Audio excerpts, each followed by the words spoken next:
Η Ελλάδα έχει μια μεγάλη παράδοση στις μάσκες, ειδικά σε αυτές που καλύπτουν ολόκληρο το σώμα. Οι ρίζες τους μπορεί να προέρχονται από παγανιστικές τελετές και άλλα πανάρχια τελετουργικά δρόμενα, ωστόσο ακόμη και σήμερα τις συναντάμε σε πολλές περιοχές στη χώρα σε εθνικές εκδηλώσεις. Εδώ στην Νικήσιανη βλέπουμε μία από τις πιο χαρακτηριστικές ζωόμορφες μεταμφιέσεις που συνοδεύεται από ένα επιβλητικό και πανύψηλο κάλυμα κεφαλής. Είναι ο λεγόμενος αράπης και κρύβει ένα ολόκληρο πλήθος από συμβολισμούς.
Πασχάλη, ποιοι είναι αυτοί οι συμβολισμοί που κρύβει η μάσκα του αράπη? Η μάσκα του αράπη, όλη η αμφίεση δηλαδή του αράπη, κρύβει αρκετούς συμβολισμούς. Καταρχήν με τα κουδούνια προσπαθούμε να διώξουμε τα κακά πνεύματα. Τοποθετημένο το έθιμο στο τέλος του 12ημέρου στις 6 Ιανουαρίου, ημέρα των φώτων, ουσιαστικά διώχνουν τα κακά πνεύματα, τους καλικάντζαρους θα λέγαμε, και ξεκινάει η Ανάσταση. Ξεκινάει η Ανάσταση της φύσης, ξεκινάει η Ανάσταση της ημέρας, αρχίζει να μεγαλώνει η ημέρα, οπότε πάμε μπροστά, πάμε προς το καλοκαίρι, πάμε προς το καλύτερο.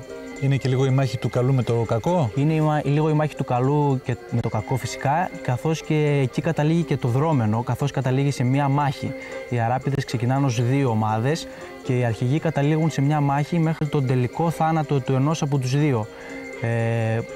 Και στη συνέχεια υπάρχει φυσικά η Ανάσταση, οπότε είναι όλη αυτή η ενεκρανάσταση που προαναφέραμε. Από πού προέρχεται αυτό το έθιμο? Υπήρχε στην ιστορία της Νικήσιανης από πάντα, αν μπορούμε να το πούμε αυτό. Χάνεται στα βάθη των αιώνων, δεν ξέρουμε ακριβώς πώς είναι η πραγματική πραγματική αφετηρία. Διονυσιακό έθιμο, παγανιστικό, ορφικό, κάπου εκεί είναι και η αρχή του. Στη συνέχεια εικάζεται ότι χρησιμοποιήθηκε από τον Μέγα Αλέξανδρο σε μία μάχη στις Ινδίες, όπου ο αντίπαλος χρησιμοποίησε στο στρατό του ελέφαντες και ο Μέγας Αλέξανδρος δεν μπορούσε να τους νικήσει.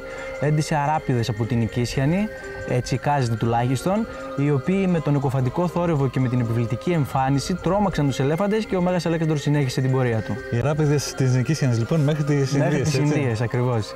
Γενικά κουδουνοφόρους συναντάμε κυρίως στα Βαλκάνια αλλά και σε όλη την Ευρώπη. Στην περιοχή το συναντάμε στην Νικήσιανη του Παγκαίου, το συναντάμε απέναντι στο όρος Μενίκιο και το συναντάμε και στο Φαλακρό. Σίγουρα υπάρχουν κάποιες παραλλαγές, αλλού το ονομάζουν αράπηδες, αλλού το ονομάζουν μπαμπούγερα. Ο καθένας προσπαθεί να διατηρήσει το δικό του έθιμο σίγουρα. Είναι το μοναδικό έθιμο αράπης της Νικήσιανης που δεν έχει το καρναβαλιστικό στοιχείο μέσα του. Δεν έχει καμία σχέση με καρναβάλι, δεν έχει καμία σχέση με πείραγμα. Είναι αυτό το επιβλητικό, αυτό που προκαλεί φόβο σε αυτό που το παρακολουθεί. Αράπης για να ντυθεί κάποιος τι χρειαζόταν? Ψυχή. Τίποτα άλλο. Ψυχή και θέληση.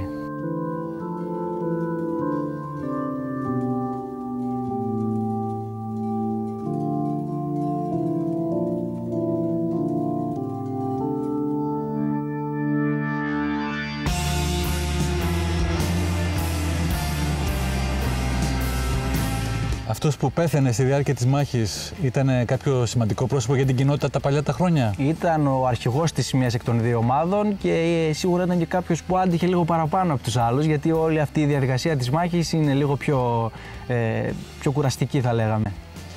Αυτός που ντύνεται αράπης, αισθάνεται μέσα, έχει κάποια συναισθήματα μέσα, εκφράζει, τι εκφράζει, πιο χαρακτηριστικό συναίσθημα, θα σας το πω όπως το λέμε εδώ στην Νικήσιανη, είναι η ζούρλα, η τρέλα. Τοποθετώντας αυτό το κάλυμα στο κεφάλι, την μπαρμπότα όπως την ονομάζουμε εδώ, εκστασιάζεσαι, θα το έλεγα, εγώ θα το χαρακτήριζα, είσαι κάπου αλλού. Οπότε είναι ένα πολύ ιδιόμορφο συναίσθημα που το καταλαβαίνει κάποιος μόνο όταν δίνεται αράπης, πιστεύω. Αυτοί που βλέπουν, που το παρακολουθούν, βλέπουν απλά έναν άνθρωπο. Πολλοί άνθρωποι που το παρακολούθησαν, όταν συμμετείχαν ως αράπηδες, είπαν ότι τελικά είναι πολύ διαφορετικό από να το παρακολουθείς από το να συμμετέχεις. Η μάσκα δηλαδή σε βοηθάει σίγουρα να βγάλεις από μέσα έναν άλλο εαυτό, έτσι. Η μάσκα και τα κουδούνια, σε συνδυασμό με τα κουδούνια, όλη αυτή η αμφίεση, όλη αυτή η φορεσιά. Σε μια διαδικασία έκστασης δηλαδή. Ακριβώς, η οποία κορυφώνεται μετά την πάλη στην Ανάσταση. Όπου στην Ανάσταση η μπαρμπότα βγαίνει από το κεφάλι του αράπη, εμφανίζεται το πρόσωπό του και εκεί ξεκινάει ένας ξέφρενος χορός με τα κουδούνια σίγουρα. Η στολή είναι αρκετά δύσκολο να φτιαχτεί. Είπαμε ότι είναι από ακατέργαστο δέρμα τράγου. Εδώ ο κόσμος της Νικήσιανης από τις αρχές του φθινοπόρου μπαίνει στη διαδικασία του αράπη, ας πούμε. Οπότε ξεκινάμε να φτιάξουμε τις στολές. Κάποιες προϋπήρχαν από τους παππούδες, όπως τα κουδούνια, ας πούμε. Είναι αρκετά δύσκολο. Με σπάγκο κυρίως δένεται το δέρμα του τράγου ώστε να έρθει σε αυτή την κονοειδή μορφή. Τα κουδούνια από πού? Τα κουδούνια προέρχονται? Σίγουρα από κάποιες οικογένειες κτηνοτρόφων και υπήρχαν πολλά κουδούνια στο μοναστήρι της Οικοσυφήνισσας που είναι ακριβώς δίπλα στην Νικήσιανη. Τα κουδούνια λοιπόν που είχε το μοναστήρι και τα χρησιμοποιούσε στα ζώα του μοναστηριού, ερχόταν τις μέρες του εθήμου εδώ, τα χρησιμοποιούσαν οι άντρες του χωριού, οι νέοι άντρες του χωριού για να ντυθούν αράπηδες και τα επέστρεφαν στο μοναστήρι. Νίκο, το βασικότερο μέρος της ενδυμασίας του αράπη είναι η μπαρμπότα, η μάσκα. Μπαρμπότα, η μάσκα. Πώς φτιάχνετε? Λοιπόν, πρόκειται για δέρμα τράγου. Το δέρμα θα πρέπει να κάτσει τουλάχιστον ένα χρόνο προκειμένου να στεγνώσει, να φύγουν τα υγρά, να σκληρύνει. Όπως βλέπουμε εδώ, αυτό είναι πάρα πολύ σκληρό. Είναι πολύ σκληρό, δηλαδή αυτό το δέρμα είναι παλιό, πολύ παλιό σχετικά. Στη συνέχεια για να δουλευτεί θα πρέπει να ξαναμαλακώσει. Οπότε, σε ζεστό νερό μέσα να μαλακώσει καλά και μόλις μαλακώσει μπορεί να δουλευτεί. Η διαδικασία για να ραφτεί η μπαρμπότα είναι η εξής. Θα τη ράψουμε ανάποδα, δηλαδή θα ραφτεί κατά αυτόν τον τρόπο. Θα κλείσει εδώ. Θα κλείσει έτσι με ένα κανάπι, θα ραφτεί με μια σκληρή. Στις άκρες, έτσι. Με ένα σπάγκο, ναι, στις άκρες. Και στη συνέχεια θα τραβήξουμε την κορυφή, θα τη βγάλουμε από εδώ προκειμένου να αποδογυρίσει. Το μέσα έξω. Το μέσα έξω. Αυτό γιατί θα γίνει για να μην φαίνονται τα δεσίματα, να μην φαίνεται το ράψιμο, να το πούμε έτσι. Τότε θα έχει μαλακώσει αρκετά, φαντάζομαι, γιατί τώρα. Ναι, τώρα έτσι πως είναι δεν δουλεύεται. Ωραία. Μετά. Εδώ πέρα αυτές οι προεκτάσεις, να το πούμε έτσι, εδώ πέρα θα στερεωθούν αυτό όταν ντυθεί ο αράπης και μπουν τα τσάνια. Εδώ πέρα, αυτά εδώ είναι στην πίσω μεριά. Θα στερεωθούν στα σκοινιά που συγκρατούν τα τσάνια. Αυτό εδώ το μέρος θα είναι το μπροστά. Αυτό εδώ, έτσι. Από μπροστά, ναι, θα είναι από μπροστά. Εδώ υπάρχει μια προέκταση στην οποία ο αράπης μπορεί να κρατήσει από εδώ την μπαρμπότα, να την σταθεροποιήσει στο κεφάλι του και βλέπουμε συχνά την κίνηση αυτή σε έναν αράπη να κρατάει από εδώ την μπαρμπότα προκειμένου να την σταθεροποιήσει. Γιατί όταν χορεύει και κουνιέται είναι ψηλή και μεγάλη και θέλει να την κρατάει σταθερή. Παρότι είναι δεμένη από πίσω. Σωστά. Στη συνέχεια θα ανοιχτούν τα μάτια. Δηλαδή, μόλις το δοκιμάσει ο αράπης, να τον κάτσει καλά εδώ στο λαιμό χαμηλά, πίσω θα ανοιχτούν τα μάτια. Θα σημαδευτούν, θα ανοιχτούν τα μάτια και πλέον η μπαρμπότα είναι έτοιμη να βγει στο έθιμο. Για τον κάθε αράπη χρειάζεται διαφορετική μπαρμπότα ή μπορεί να φορέσει κάποιος την μπαρμπότα κάποιου άλλου? Οι διαστάσεις πρέπει να είναι δηλαδή ακριβώς οι ίδιες? Συνήθως ο αράπης έχει τη δικιά του μπαρμπότα. Έχει τη δικιά του μπαρμπότα γιατί την έχει βάλει στα μέτρα του, να το πούμε έτσι. Έχει κόψει τα μάτια ακριβώς εκεί που τα θέλει. Μπορεί να την έχει την μπαρμπότα πιο ελεύθερη.